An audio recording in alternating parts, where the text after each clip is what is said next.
Ketika si kecil mulai beranjak dewasa, anak-anak pasti sudah menunjukkan minat dan bakat mereka akan suatu aktivitas tertentu. Misalnya bermain basket, menjadi penyanyi, dan tidak jarang dari mereka memiliki minat dan bakat menari. Untuk itu, orang tua terutama moms dan dads baru di rumah harus bisa dengan mudah mengenali minat dan bakat mereka, sehingga langsung bisa mengarahkan dengan mengikuti si kecil dengan berbagai aktivitas seru yang sesuai dengan minat dan bakat mereka. Namun ada kalanya moms dan dads sudah mencoba untuk mengarahkan, akan tetapi masih banyak yang menghambat si kecil untuk berkembang. Moms dan dads harus mengatasi hambatan tersebut sesuai dengan minat dan bakat mereka. Supaya lebih memahami terkait hambatan yang dialami anak dalam mengeksplor minat dan bakat, Nakita.id telah mewawancari konselor psikologi anak. Yuk saksikan wawancaranya di video ini ya. Jangan lupa untuk like videonya serta subscribe YouTube Nakita Channel.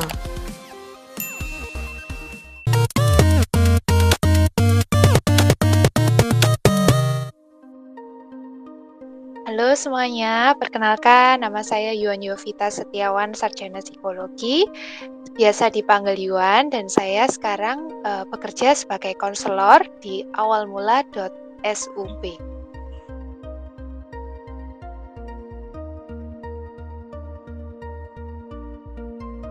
Mungkin lebih ke waktu eksplorasinya ya.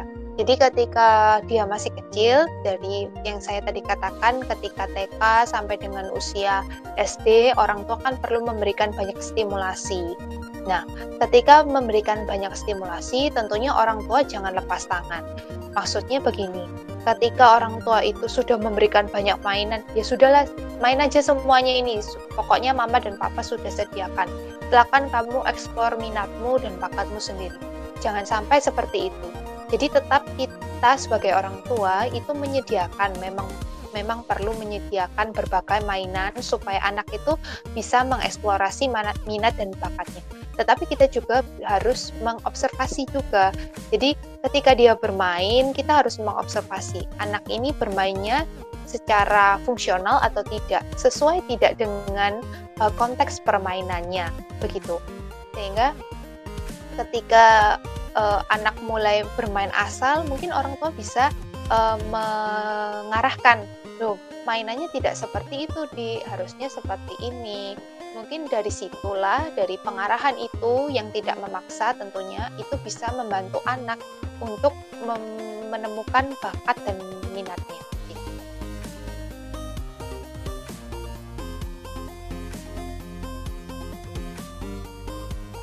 Kalau pola pengasuhan, saya memang sarankan kalau memang orang tua itu hendak mengasah minat dan bakat anak, tentunya perlu pola pengasuhan otoritatif, yaitu pola asuh yang seimbang antara kasih sayang dan kendali. Kalau yang menghambat adalah pola asuh yang mengabaikan dan juga memaksa ya, otoriter. Jadi orang tua itu tidak mau tahu dengan bakat dan minat, mungkin minat anaknya. Jadi orang tua cenderung memaksakan apa yang menjadi kehendaknya orang tua.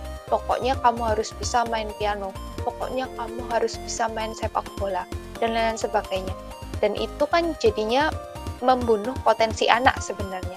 Karena kita memaksakan kehendak orang tua kepada anak yang belum tentu kehendak kita itu disukai oleh anak. Sedangkan kalau pola asuh mengabaikan, kita hanya memberikan anak itu modal secara materi saja. Mungkin kita menyediakan mainan-mainan yang sangat banyak, tetapi kita tidak mengarahkan, kita mengabaikan, sudahlah terserah kamu aja, nanti ya bisa nemu-nemu sendiri. Mungkin ada orang tua yang berpikir seperti itu. Nah, itu juga jadi batu sandungan buat anak. Karena anak kan masih butuh tuntunan dari orang tua ya, untuk mengenali dirinya sendiri, mengenali bakatnya, mengenali minatnya.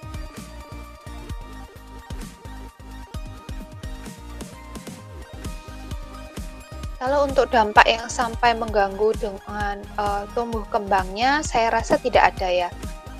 Mungkin menjadi anak itu tidak memiliki talenta tertentu atau kemampuan tertentu. Dia bisa di segala hal mungkin. Dia bisa di sini, bisa di sini, bisa di situ, tapi tidak ada kemampuan khas yang dia miliki. Itu mungkin ya yang saya sinyalir sebagai dampak kalau misalnya bakat dan minat itu kurang terasah gitu. Namun kalau misalnya terlambat, misalnya si anak ini lebih suka IPA daripada IPS gitu, dan dia sudah terlanjur masuk IPS gitu ya, tapi kan dia minatnya di IPA nih gitu. Mungkin orang tua dan juga bekerja sama juga dengan guru BK-nya, itu bisa membantu anak untuk menemukan hal-hal yang bisa setidaknya itu mewakili minatnya dia walaupun dia di jurusan yang bukan sesuai dengan keinginannya.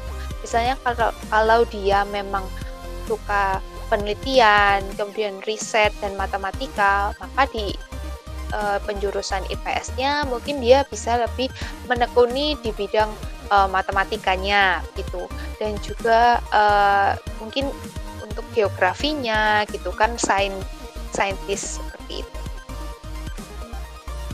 Itu dia Moms jawaban seputar faktor penghambat dalam menggali minat dan bakat anak. Saksikan wawancara eksklusif lainnya hanya di YouTube Nakita Channel. Sampai jumpa di video selanjutnya ya.